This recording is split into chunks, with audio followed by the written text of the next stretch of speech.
नमस्कार, मैं हूं जल्पा क्षत्रिय और आप देख रहे हो राष्ट्र प्रथम।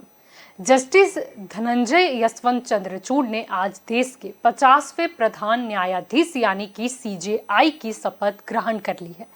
आज सुबह राष्ट्रपति भवन में हुए कार्यक्रम में राष्ट्रपति द्रौपदी मुर्मू ने जस्टिस चंद्रचूड़ को प्रधान न्यायाधीश के तौर पर शपथ ग्रहण कराई।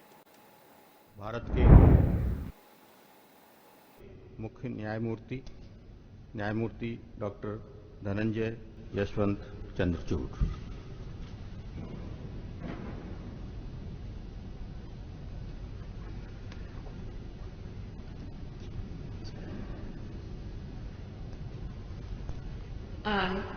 I, Dhananjay Yashwant Chandrachud, having been appointed Chief Justice of the Supreme Court of India, having been appointed as Chief Justice of the Supreme Court of India, do swear in the name of God do swear in the name of God that I will bear true faith and allegiance to the Constitution of India as by law established, that I will bear true faith and allegiance to the Constitution of India as by law established, that I will uphold the sovereignty and integrity of India, that I will uphold the sovereignty and integrity of India, that I will duly and faithfully and to the best of my ability, knowledge and judgment that I will duly and faithfully and to the best of my ability, knowledge and judgment perform the duties of my office without fear and favor, affection or ill will, perform the duties of my office without fear or favor,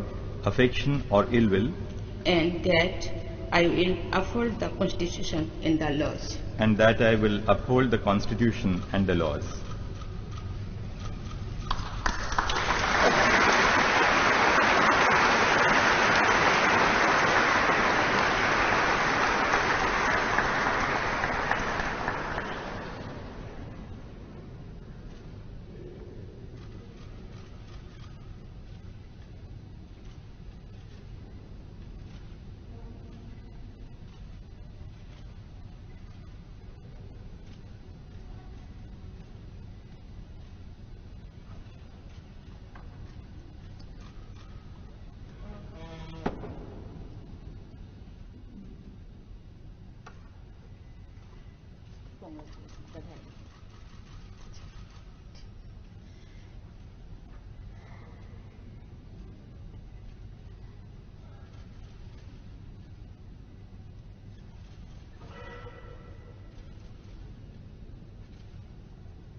मुख्य न्यायाधीश पद की शपथ लेने के बाद CJI justice D Y Chandrachud ने महात्मा गांधी की प्रतिमा पर माल्यार्पण भी किया।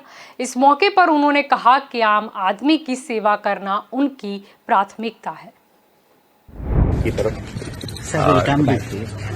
सामान्य नागरिक की सेवा करना यही मेरी प्रायोरिटी है। अब आप आगे देखते रहिए, कार्य से हम भारत के सारे नागरिकों के लिए कार्य करेंगे, चाहे टेक्नोलॉजी में हो, चाहे रजिस्ट्री के रिफॉर्म्स में हो, जुडिशियल रिफॉर्म्स में हो, हर चीज में नागरिक का हम ध्यान रखेंगे। आपको बता दें कि डीवाई चंद्रचूड़ ने सीजेआई यूयू ललित की जगह ली है। इससे पहले 6 नवंबर को सीजेआई यूयू ललित को औपचारिक सेरेमोनियल बेंच गठित कर विदाई दी गई थी। 6 benches rolling. The first bench, which was Justice Indira Banerjee's bench, Justice Banerjee was to retire in 23 days' time. I told her that start off, let us see if you are able to finish something. And not only did they hear the matter, they delivered the judgment, so therefore that's something which came out true. The second bench, which was mine, we delivered the judgment today after extensive hearing for about 3.5 weeks. The other 4 benches are rolling. They have also, Justice Kaul's bench has finished 4 final hearing matters. They are on to the 5th matter now. Judgments are reserved. This is what I thought, that this court has to have at least one constitution bench functioning all through. And I must say, on a particular day, There were 3 constitution benches in courts 1, 2, and 3 simultaneously functioning. And that's when we started our live streaming. We also started 3 judge combinations. There are about, the day I took over, about 55 death reference matters, out of which, because death matters nowadays, after the judgment of Justice Nariman in that Muhammad Arif, have to be listed before bench of 3 judges. So we listed matters, 4 matters through with the hearing, 2 judgments delivered, 2 CAV as of now, apart from other various matters which are 3 judge combinations. All this is possible, or rather was possible, only because of, number one, tremendous amount of support from my brother and sister judges. And equal support from the bar. I know I made certain demands. Demands were slightly tough. Matters were getting listed, perhaps at a shorter notice. But everybody rose to the occasion, and with, as if it was on a mission mode, that we have been able to accomplish this. I'm extremely thankful to all my colleagues on the bench, all the learned advocates who have been party to this entire enterprise, which I consider, and I am deeply indebted to every one of you. Coming back to, and this is my farewell, so therefore let me just tell you what my journey has been. I have spent 37 years in the Supreme Court.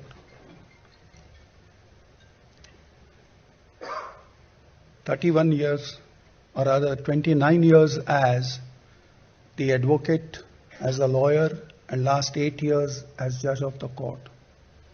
It has been very fulfilling journey, very satisfying journey.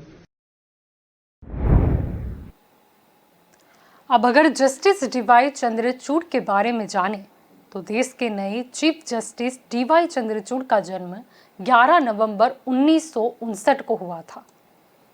उन्होंने Delhi university से वकालत की पढ़ाई की है। इसके बाद उन्होंने प्रतिष्ठित इनलेक्स स्कॉलरशिप की मदद से हार्वर्ड यूनिवर्सिटी में पढ़ाई की। यहां से उन्होंने मास्टर्स और न्यायिक विज्ञान में डॉक्टरेट पूरी की। जस्टिस डीवाई चंद्रचूड़ ने Australian national university, Harvard law school, Yale law school और यूनिवर्सिटी ऑफ विटवाटरलैंड में लेक्चर भी दिया है। आपको बता दें कि उनके पिता वाई.वी. चंद्रचूड़ जो थे वो 16वें प्रधान न्यायाधीश थे। जस्टिस डीवाई चंद्रचूड़ के पिता यशवंत विष्णु चंद्रचूड़ यानी कि वाई.वी. चंद्रचूड़ देश के 16वें चीफ जस्टिस थे। वाई.वी. चंद्रचूड़ 12 फरवरी 1978 से 11 जुलाई 1985 तक करीब 7 साल रहे।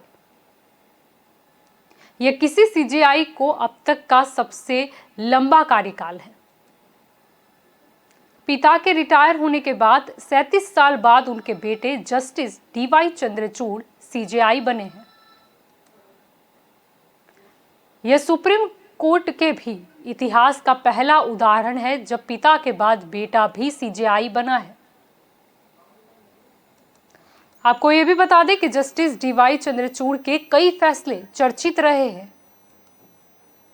इनमें वर्ष 2018 में विवाहेतर संबंधों यानी कि व्यभिचार कानून को खारिज करने वाला फैसला भी शामिल है।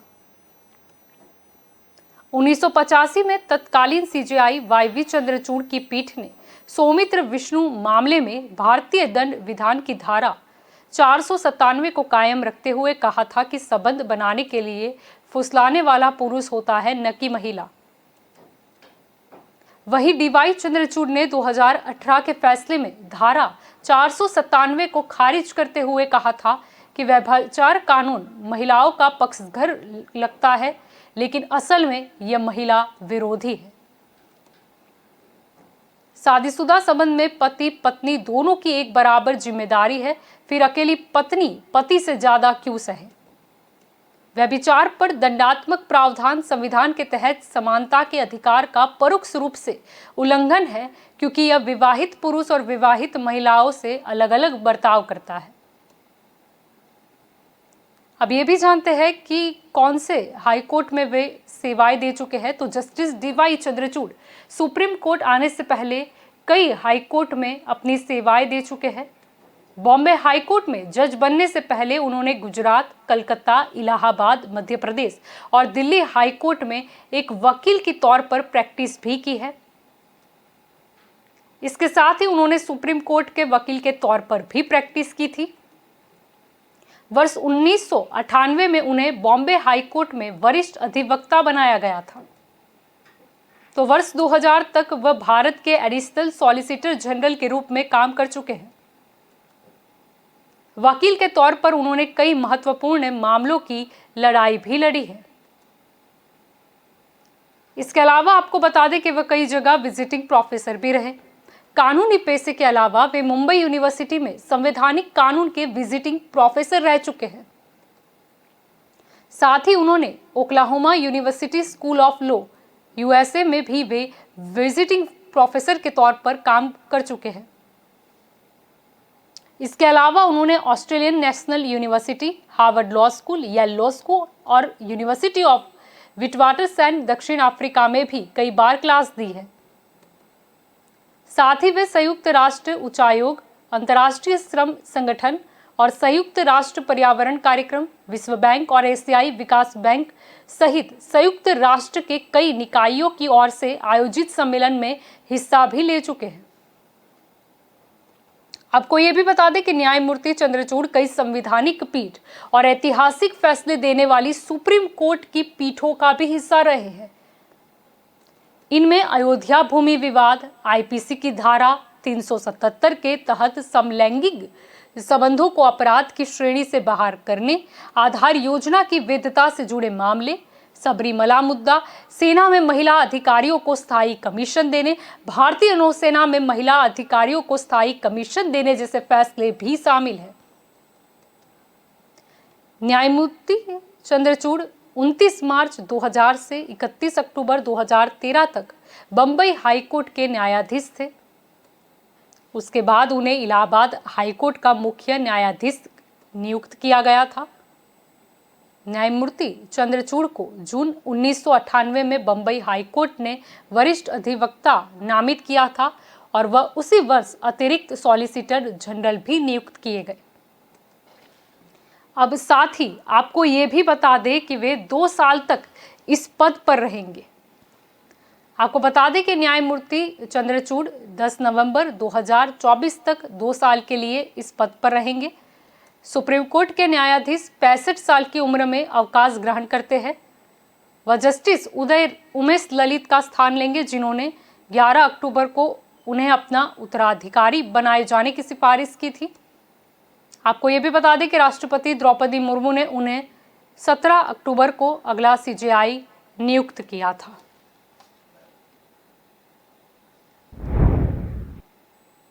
तो आज एक महत्वपूर्ण दिन रहा। नए सीजेआई जो है उन्होंने शपथ ग्रहण कर ली है। अब देखना यही रहेगा कि आगे कितने और ऐतिहासिक फैसले हैं वो लिए जाते हैं। तो ये हमारी स्पेशल रिपोर्ट थी। ज़्यादा जानकारी के लिए आप जुड़े रहिए राष्ट्र प्रथम के साथ। नमस्कार।